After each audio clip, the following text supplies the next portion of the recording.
As we've said, we're excited to begin our missions month this morning. I know we got an early start last week with hopefully the Lord starting to burden our hearts with missions.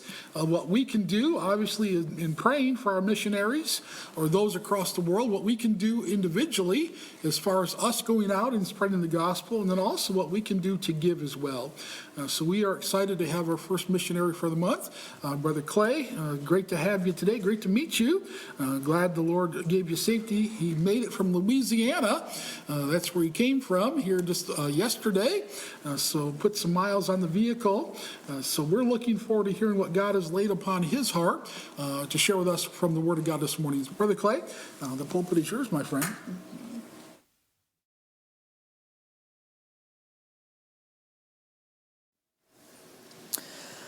Well, we're happy to be with you, and we've enjoyed our time already, and thank you for your hospitality. And the hotel room last night was helpful after the 16-hour drive, and we were able to crash and sleep and not have to get up early in the morning and drive the rest of the way here. So we just are glad to be with you and be able to share what God has given us to do in the country of Mali. And I do want to get into God's Word a little this morning, and so if you will, can you join me in Acts chapter 13?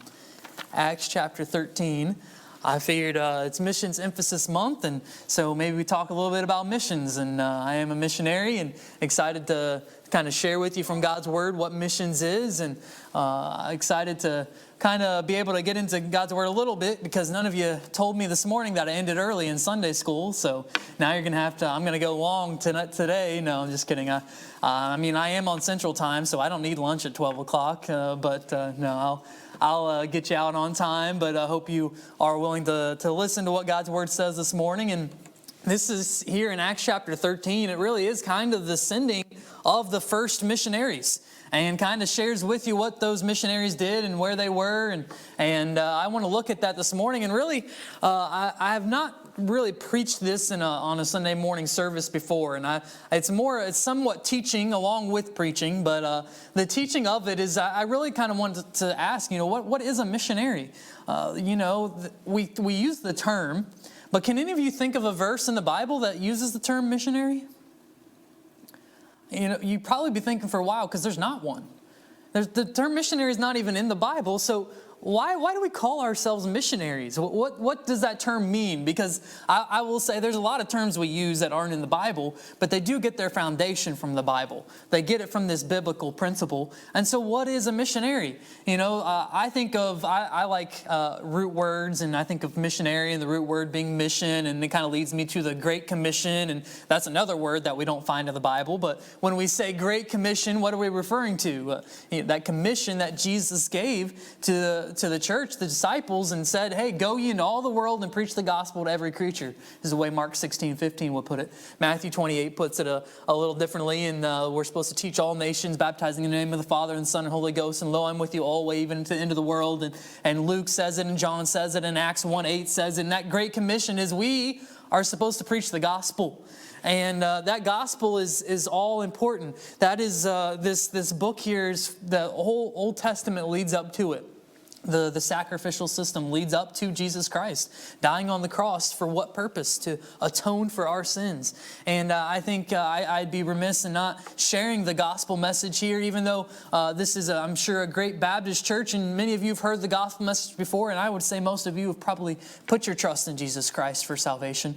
But we do realize that we are sinners, and we ultimately deserve death and hell because of our wrong. But thankfully, we have a gospel, which the gospel is another word. It's the good news. And that good news is that even though we're sinners and we deserve death and hell, we have a God who loves us. As John 3:16 would say, that God so loved the world that he sent his only begotten Son, that whosoever believeth in him should not perish but have everlasting life. And that God loved us. And Romans 5:8 kind of adds to it, where it says, but God commendeth his love toward us in that while we were yet sinners, Christ died for us. Even though we're sinners at enmity with God, we are enemies of the Lord, Christ still came from the thrones of heaven to take our place, our shame, our suffering on the cross, so that we can have salvation. We can put our trust in him because we can't do it on our own. As Ephesians 2:8-9 would say, it's by grace are you saved through faith. It's not of yourselves.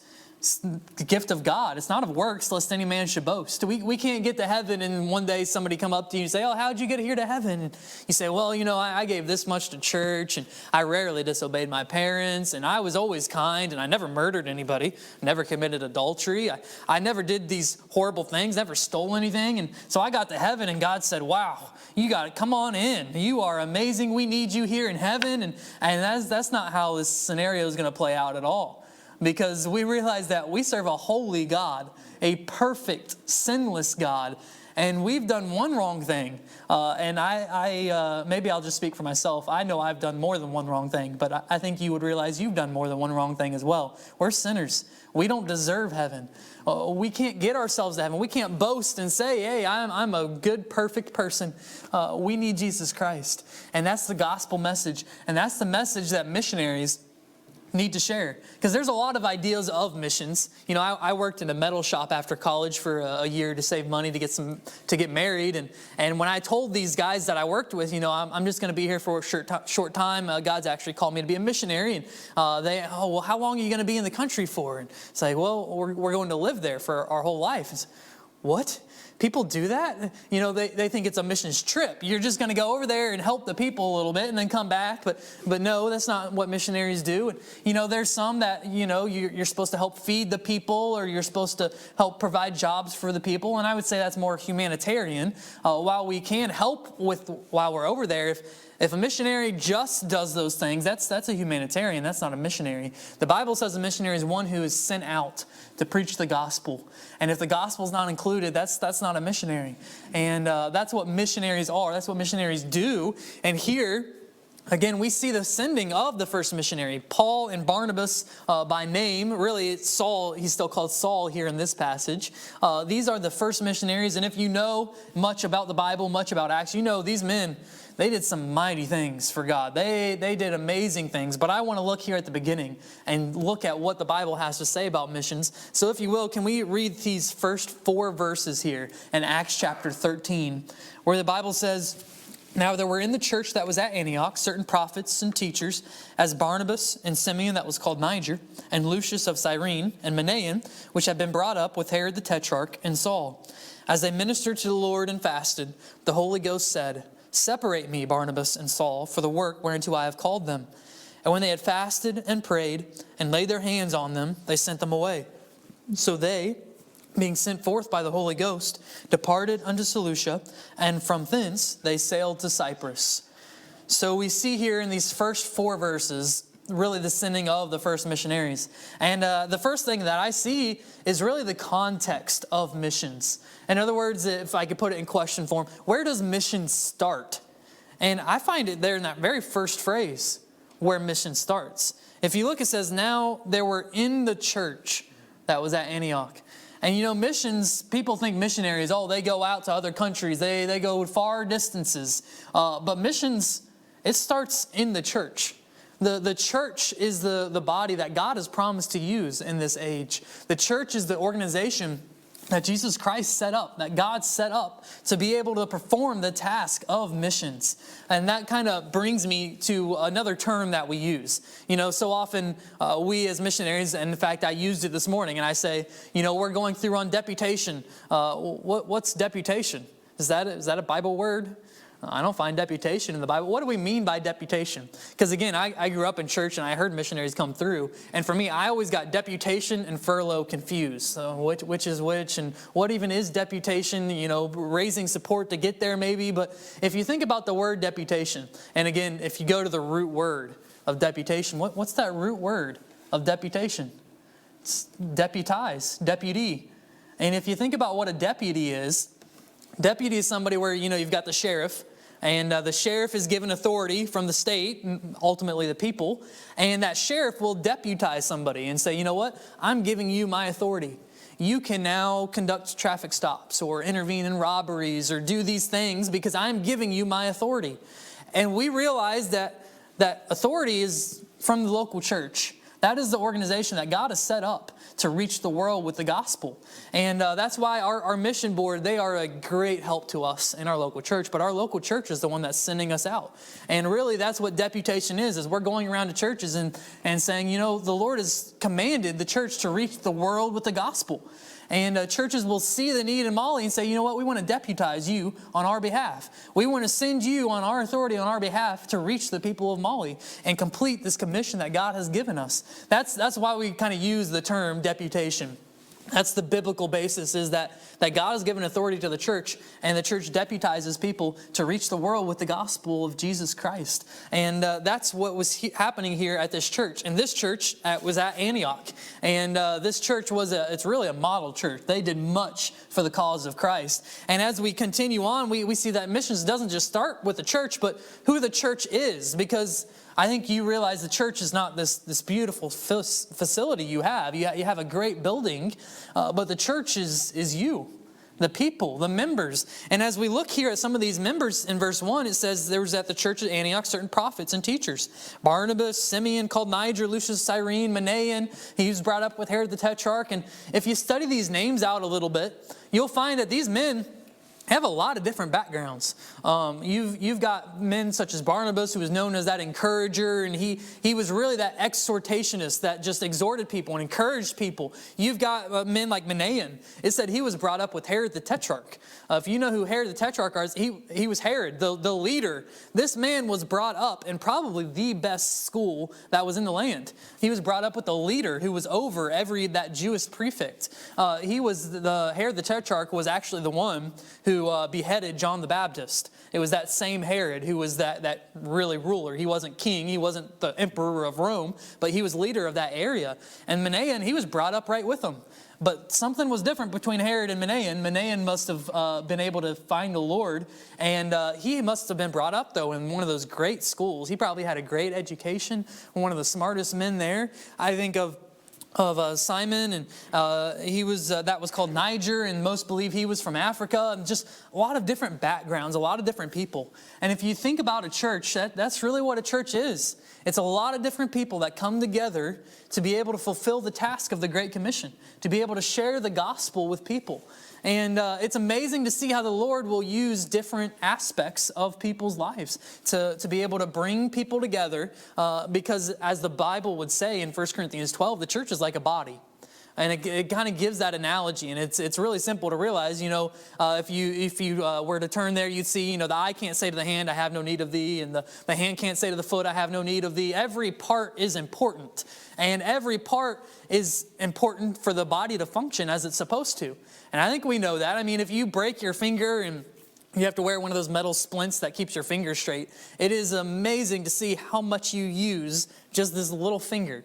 And when you're trying to tie a tie, it doesn't quite work as well when your finger can't bend and you can't use it. When you stub your toe and that pain shoots through your whole body, we realize that even the small member, it matters a lot to the functioning of the body. When one thing is wrong with the body, it can be a chain reaction. It can cause a lot of other things to become wrong. And when your body's not working like it's supposed to, it makes things more difficult. And can I say, the church, each of you are a member here. You are very important to this place.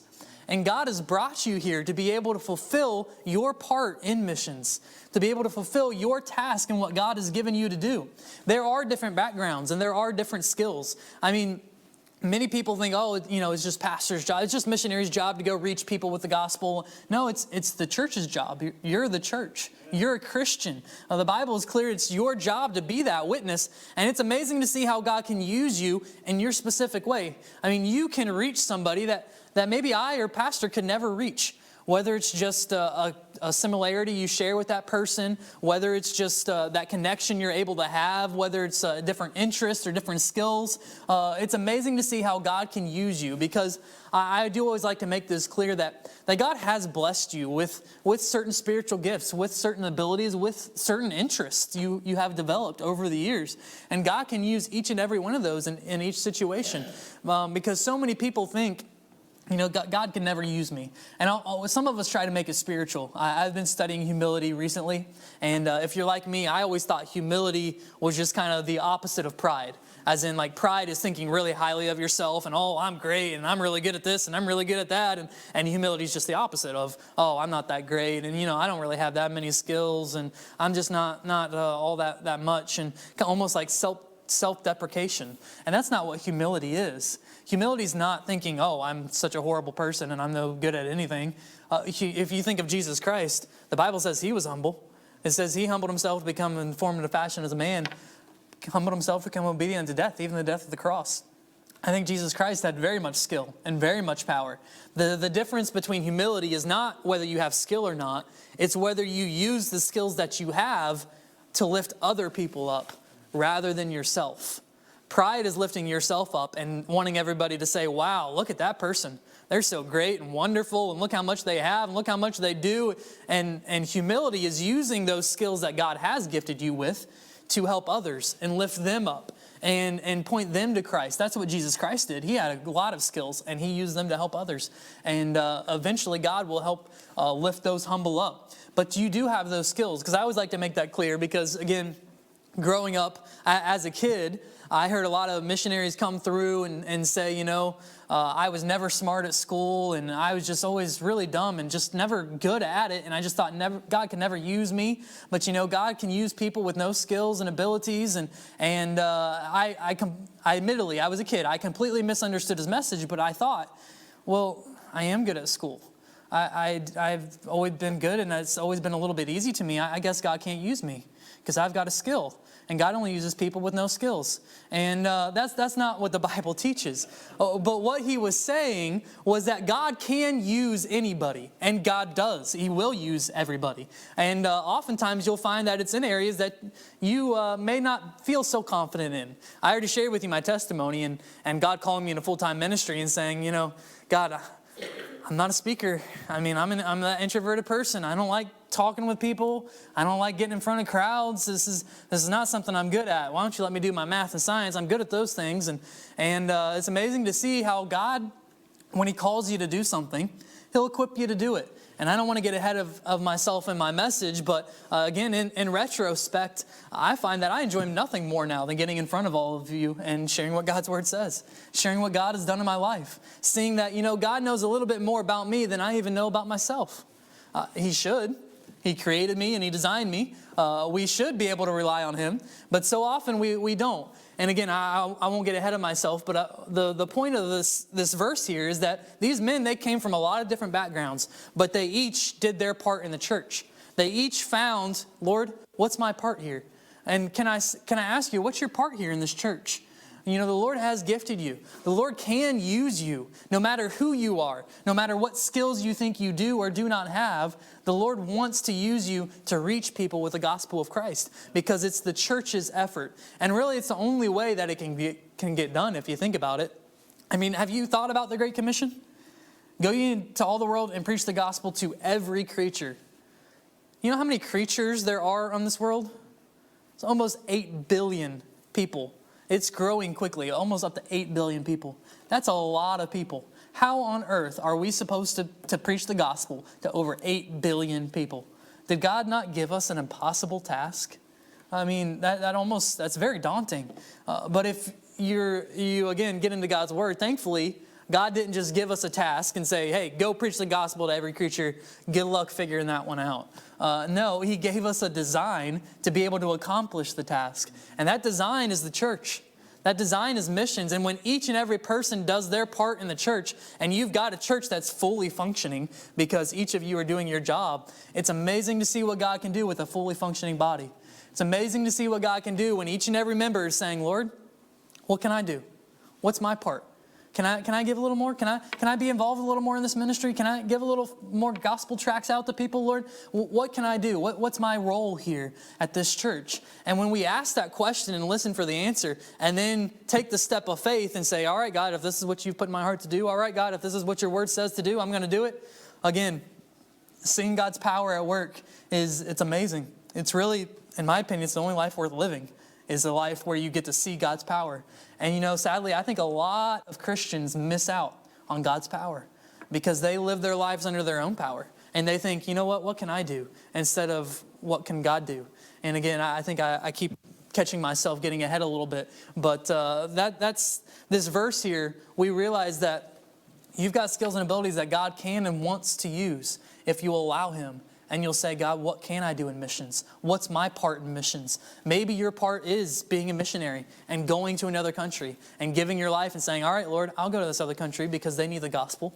Maybe your part is staying here and giving so others can go. Maybe your part is praying. And I say maybe, but I think the Bible's very clear that every single person, as a Christian, is supposed to give and is supposed to pray and is supposed to give the gospel to people. It's not a maybe, at least it's not even my opinion, it's the Bible's opinion. The Bible's very clear on Christians and these tasks that God has given. But here, this church at Antioch, they were able to do some great things. I mean, if you even flip back a chapter, you'll find that this is the church where they were first called Christians. The lost people saw this church and they saw, wow, those people are acting like Christ. Those people are different. Those people are doing what needs to be done. And they were called Christians. If you look in Acts chapter 12, I think in verse 25 or 26, that's where it says it.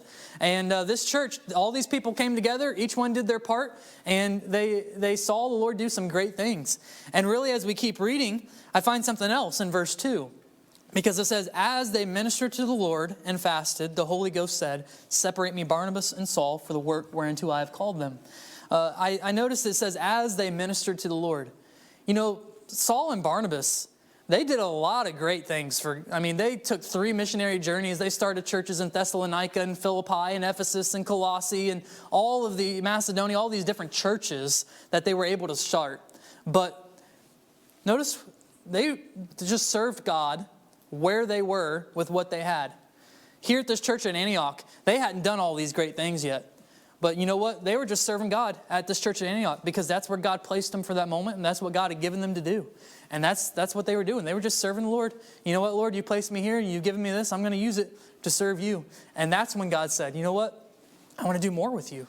I want to separate you and have you do some missions work and going to these other countries. But I think a lot of Christians miss this first step in serving God right now, where they're at, with what they have. A lot of Christians kind of have those conditionals. You know, God, if you put this amount in my bank account, then I'll start giving a little more. You know, God, if you give me this certain skill and ability, that's when I'll serve you, when I feel a little more comfortable doing it. You know, God, if you do this, then I'll do that. A lot of Christians are that way, and really the biblical sense of it makes no sense. Why would God do your if you're not doing what you're supposed to be doing with what He's already given you?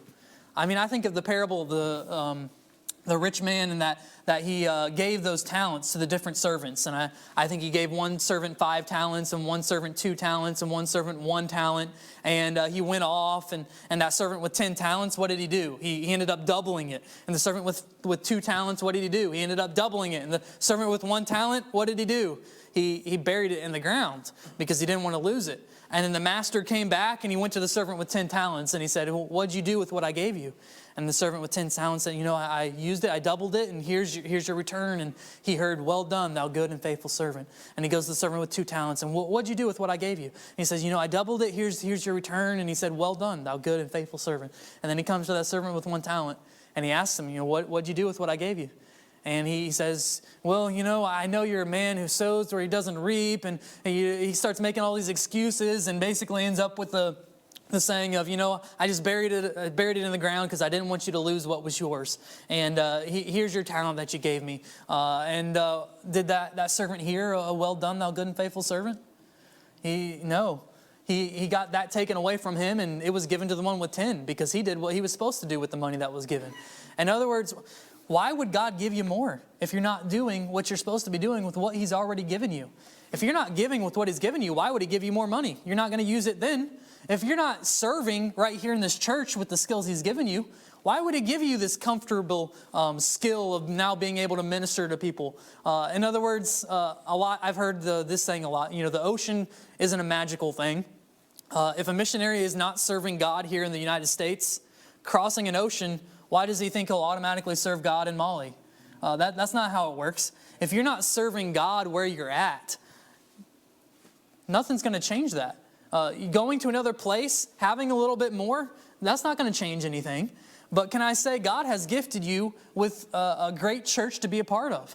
He's gifted you and blessed you as an American, living in a first world country. I can tell you, you're blessed more than most people realize. I think it would be, almost should be required that every American travel to another country, travel to a mission field and see how other people live and just a different way of living.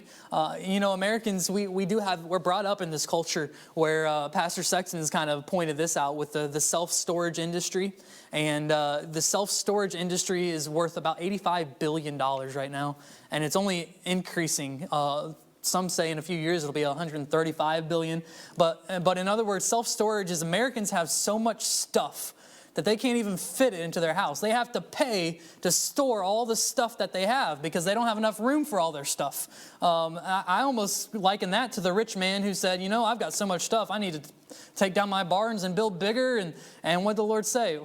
Thou fool, thy life might be required of thee tonight. And what good is that stuff now? That's just kind of the culture we're brought up in, is that we've got to have a lot of stuff, and we've got to have the best stuff, and we've got to have the newest stuff. And instead of saying, why don't we invest in eternity? Why don't we do things for God that are actually going to last, that are actually going to last for eternity, and lay up our treasures in heaven where moth and rust doth not corrupt, where thieves do not break through nor steal? I mean, we invest so much stuff, and it can get stolen like that. I mean, in these other countries as well, there's a lot of pickpockets, and you can work so hard for this money and it just get taken from you.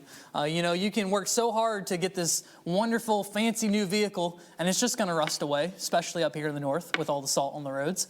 It doesn't even last our lifetime, and the Bible says our lifetime is just a vapor. It just appear for a little time and then vanisheth away. But we invest so much into this stuff instead of just saying, you know what, Lord, I'm going to serve you. I'm going to do what your word says to do. I'm going to invest in eternity and in something that's actually going to give me a good return. I mean, normally when you invest in something, you want a good return from it. Can I say investing in this world, it's a pretty horrible return. 1 Corinthians chapter 6 really lays it out. And for sake of time, I won't have you turn there. But verse 7, I think it says, we brought nothing into this world, and it is certain we carry nothing out. It's easy to illustrate that. We just had our daughter a few months ago, and when she came out of the womb, it would have been nice if she had a few $1,000s in her hand. Just a little kickstart. Babies aren't the cheapest thing. But I wasn't really expecting that, because it never happens. We don't bring anything into this world when we come. The opposite is true as well. We don't take anything out of this world when we go. I think of the Egyptians, the big pyramids they built so they could get all of those pharaohs and all of his possessions and put it in the pyramids so we could take all of his possessions to the afterlife with them. And yet, what do we find? Come back 2,000 years later, all that stuff, still there. Actually, not really. There's grave robbers. It's probably been stolen and put into some museum. It's not even there anymore. But we invest so much into this stuff that is really a horrible investment. We get no return on it, but for a little vapor of a life, and most of the stuff we buy doesn't even last our lifetime. It doesn't matter what phone you have, eventually it's going to stop updating and they're going to force you to get a new one, etc., etc. But we have an opportunity to invest in the things of God. And that's what 1 Timothy chapter 6, really the whole context is saying. We have an opportunity to invest in souls, to invest in people, in eternity. And so many Christians miss out because they give those conditionals. If, then I'll start serving. If this, then can I say, don't wait. Ask this morning, God, what's my part here at this church? What's my part in missions? What can I do? And I would ask for a bigger part.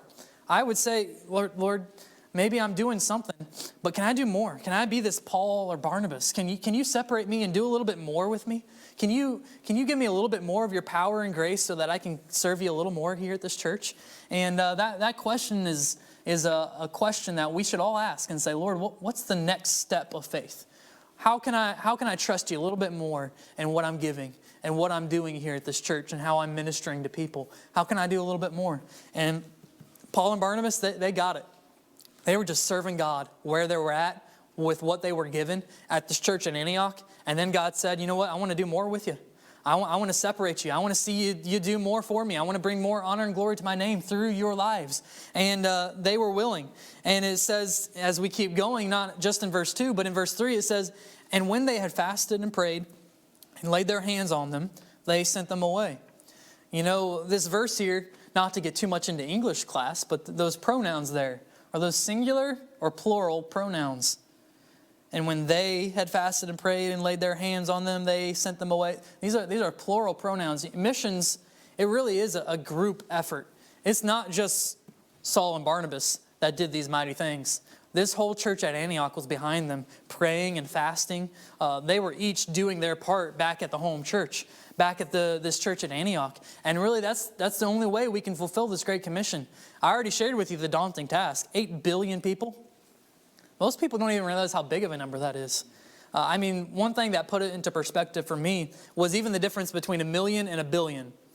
For instance, 1 million seconds is about 12 days' time. 1 billion seconds is about 32 years' time. That's the difference between 1 million and 1 billion, and there are 8 billion people. How are we supposed to reach them? Maybe I could give a little story that might help put it into perspective a little bit. I don't know if you've heard it before, but there was this king who he really liked the game of chess. And he would travel, he would challenge travelers coming through to a game of chess and said, if you beat me, I'll give you whatever you want. And so one such traveler came through and he gave him that challenge and said, if you beat me, I'll give you whatever you want. What would you even want? And the traveler said, if I beat you, I would like some rice. And we can just distribute it here on the chessboard in front of us. And we'll just put 1 grain of rice on the first square and just double it for every square after. So 2 on the next and 4 on the next and so on. And so the king, a little confused, but I'll give you whatever you want. But if you want a bag of rice for winning, all right. And they play their game and the traveler ends up winning. And the king, a little frustrated because he lost, but whatever, bring in the bag of rice and distribute it in the funky way he wants it distributed. And they start doing the 1 grain on the first square and the 2 grains on the second, and then the 4, 8, 16, 32, 64, 128, 256, 512, 1,024, 2,048, 4,000. You get the point. It's adding up quite quickly, a little more quickly than the king was expecting. In fact, on that 64th square, there's 64 squares on a chessboard. I don't know if we have any chess players in here, but the 64th square would have had to have had 18 quintillion grains of rice on just that last square. And I already told you the difference between 1 million and 1 billion. It only goes up from trillion, quadrillion, quintillion. That's a lot of rice. Obviously, the king did not have that much rice. He did not expect it to add up that quickly because it wasn't adding. It was multiplying, doubling every time. And that's really that power of multiplication there and that exponential growth. And can I say, 8 billion people, that's a lot of people. But one person, you think you can reach one person this year? If you reach one person this year, and then next year you reach another person, and that person you reached last year reaches a person, and we start doubling, you realize how many years it would take to reach 8 billion people? About 35 years. That's within my lifetime, at least I hope. That's really doable. 8 billion people, I don't know about that. One person? I can think of one person that I can start investing in this year. I can think of one person that I can maybe start building a relationship with and saying, you know what, I can get the gospel to them. I can start being a witness to them. May I even ask you to think about this week? I don't know how many schedules are in this room. There's probably a lot of different schedules. But is there even somebody this week that you can be investing in as a part of missions? Can you think of one person, whether it's going to the grocery store and you see the cashier, whether it's going through a drive-through and handed it to the drive-through worker, and there's not often that you get an opportunity to expound on the gospel, but you can give them a gospel tract. And can I say, I've never had a bad experience with it. I was scared at first. I don't want to intervene in their workplace, but when I hand them a gospel tract at the drive-through, they're always thankful. They're not expecting to get anything from work. They're always giving stuff out. Normally it's like, oh yeah, I'll take that. Or even just recently we had a girl like, no way, I've been looking for a church, and you'll be surprised at what God can do if you're just willing to say, all right, Lord, who's the person that I can invest in today, this week? Whether it's a doctor's appointment, whether it's going back to work, whether it's a friend or a family member you haven't seen in a while. I don't know your schedule, but I do know there's somebody in your schedule that you can invest in this week. I do know that there's something that you can do for missions this week. And I do know that it's our task as the church, because it takes the whole church. As I said, we can't do this without prayer. It has to be God's power. And really, may I finish on that last point here in verse 4, where it says, so they being sent forth by the Holy Ghost departed in solution from thence they sailed to Cyprus. These men, they were sent by the Holy Ghost. They were given power by the Holy Ghost, the Holy Spirit. And a lot of us, we miss out on serving God because we keep looking at ourselves. And we're saying, I don't know that I can do that. That's pretty daunting, going and being a witness to somebody and talking with them about Christ. And I don't know that I know all the information, and I don't know this, and I don't know that. And we keep looking at ourselves instead of the God that we serve. You think the God that you serve can use you? Have you thought about the God that you serve? How powerful, almighty, all-knowing, all-loving, merciful, gracious, wonderful, all understanding, providing, self-existent, self-sufficient. That God that we serve, do you think He has the power to use you? I know He does. And I think it's His power that we need to be looking at. So many of us look at our own understanding. And it really is, it's not smart. Have you ever made a mistake? I think we could probably go around the room, hear some pretty good stories of some mistakes you've made. Can I ask the follow-up, has God ever made a mistake? Slip up like that? Oh, I didn't think that one through. No, I think we would all say, no, God doesn't make a mistake.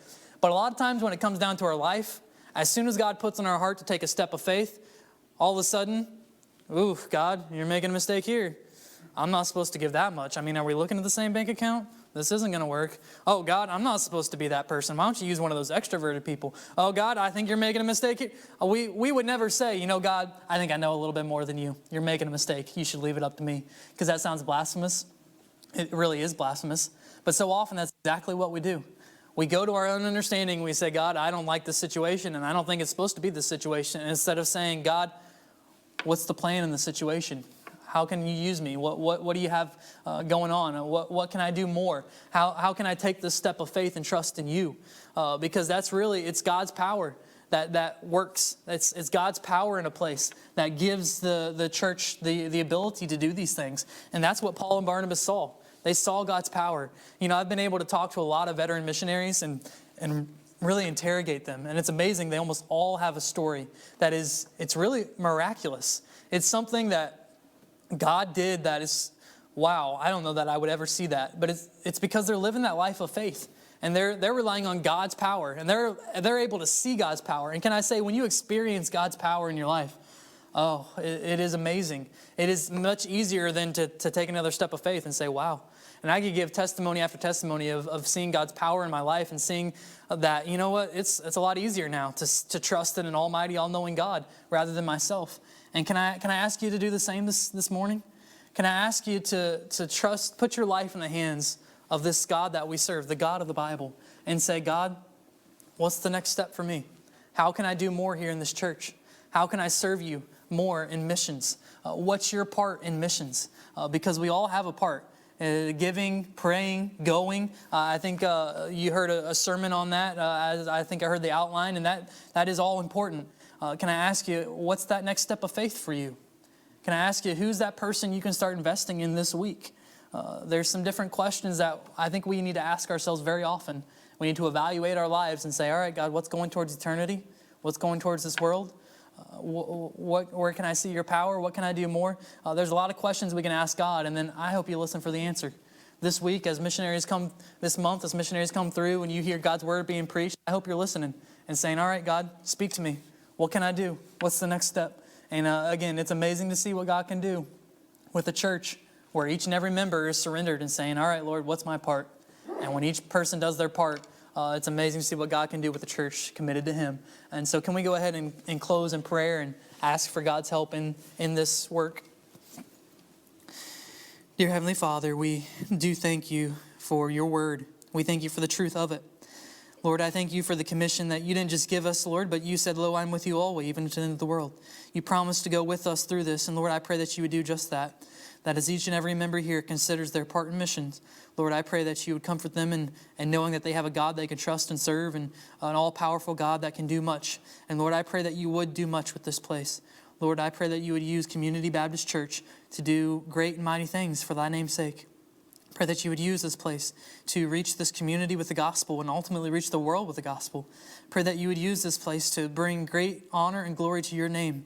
And Lord, I pray that each and every member here would find their part in this place, Lord, that you would use each and every person as you've promised to, as you want to. And Lord, that you would show them that next step of faith. And Lord, I pray they would be willing to take that step and trust in you, Lord. And we do pray all of these things in Jesus' name. Amen.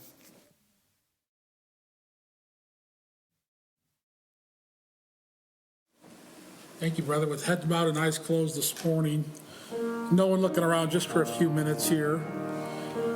So you've heard from the Word of God today. Hopefully the Spirit has spoken to your heart, spoken to your life through the Word today. Just a couple things I want to ask. First, you were challenged right in the beginning with the message as to really whether or not you know Christ as your Savior. Are you certain today that there's ever been a time in your life where you've received Jesus Christ as your Lord and Savior? You believed how He came to this earth and lived a sinless, perfect life. You believe how He shed His blood and died for you and rose again. You see, that's the gospel Brother Clay was talking about. And it's in receiving that, it's in believing that, it's in calling upon the Lord to save you is how you then can be saved today. How then you can know you're a child of God. And we want you to know that this morning. Maybe you're here today and you'd say, Pastor Fisher, I don't know. I don't know if I've ever made that decision. I don't really know if I've ever thought about it, but I'd sure like to make that decision today. I'd like to settle that today and know for sure that when I die, I'm a child of God. If that's you, I'd just like to encourage you. Would you just slip your hand up? I will not embarrass you. I will not call you out, but I do want to pray for you. Just slip your hand up nice and high in the air so I can see it. Say, Pastor Fisher, pray for me. I need to be saved today. I need to settle this in my life today. Anyone like that at all? I give it just a moment as I look around just for a moment. Just slip your hand up nice and high. Great Christian, this next question is for us. What's God speaking to your heart about today? What's God speaking to your heart about and how you're doing with missions? Maybe in your own personal life, are you telling those about Christ that you know? Do your family members know that you're a child of God? Do your friends hear you tell them how they can be saved? Do strangers you meet, that you come in contact with, is there ever a time where you take an opportunity to invite them to church or share with them how great your God is and how they can be saved as well? You see, we all ought to be involved in this.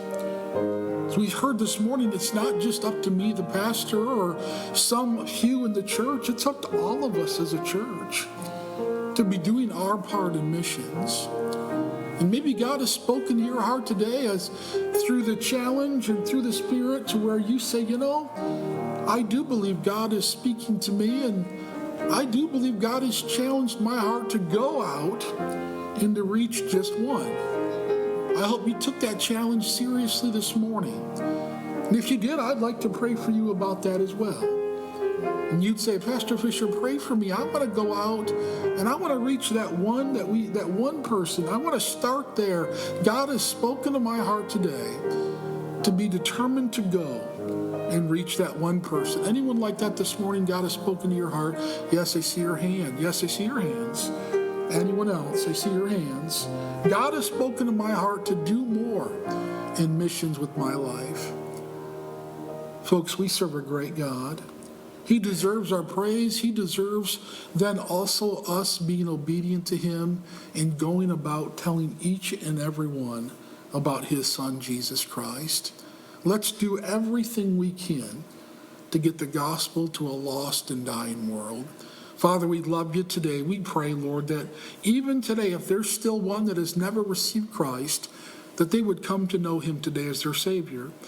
Lord, and then these that have raised their hand have responded to the message, Lord, that you would just encourage them, strengthen them, Lord. Help them to continue to have that burden. And then, Lord, open those doors of opportunity where they can go and reach that person you burden their heart with. Maybe they can just go and be more of a witness. Maybe, Lord, there were others that didn't raise their hand, but, Lord, they know you're speaking to them today. I pray you'd strengthen them as well. Help us individually to do what we can for missions. Help us then also, Lord, as a church to come together and to serve you, to desire to see the lost come to know you. I pray you bless our invitation. We pray in Jesus' name. Amen. If God has spoken to your heart, just do business right there in your chair this morning. Brother Darrell's going to come and lead us in a verse invitation. If the Lord has spoken to you, spend some time with him. If the Lord's challenged you, then take some time to be sure that you're spending time with him and dedicate this time to determine to go reach one more for him.